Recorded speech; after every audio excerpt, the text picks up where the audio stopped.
About an executive action on gun control. ABC News correspondent in Washington, D.C., Karen Travers. Karen, thanks for joining us. Hey, thank you for having me. Big day here at the White House. The White House outlined what the president is going to announce today on these executive actions on gun control. But we'll hear from the president in just a couple of hours. And, he's going to go through the nuts and bolts, and he's going to go through the why he did this and why he has the authority. But, this also could be a pretty emotional event. He's going to be joined by several survivors of mass shootings, as well as family members that lost loved ones at some of those shooting tragedies. So he's going to focus on the personal side of this and who could be impacted and how he can prevent, through his authority, more families from going through something like this. Do we have any idea as to what he's going to propose and how wide-sweeping it's going to be?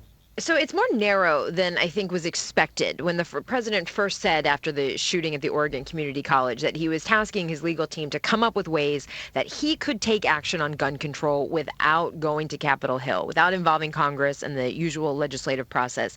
There was definitely a sense from gun rights groups that the president was going to announce big sweeping changes. Well, this is not that. These are narrowly focused, clarifying guidelines that are already on the books from the ATF. No new laws, no new regulations. And what the president is looking to do is expand background checks. That's the key focus.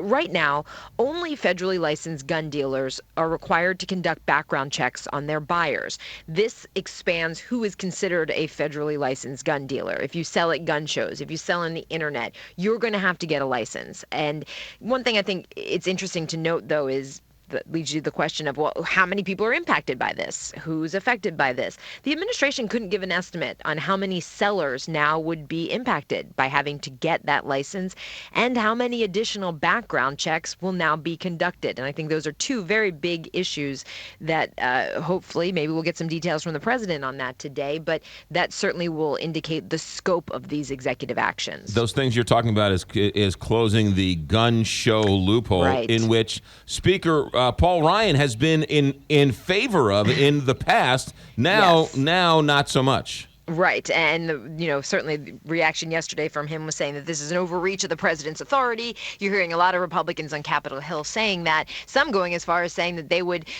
put forward legislation that would defund parts of the Department of Justice in order to prevent these executive actions from going forward. Now, Congress, of course, we've talked about this a month ago, just passed that budget bill for the next year. So there's nothing they can do about it right now. This would be a fight they'd be dealing with in a year and a half.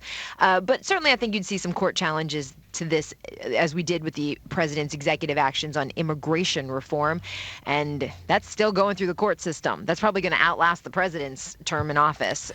These things take a while. That's Karen Travers, ABC News correspondent at the White House. Karen, thanks for checking in.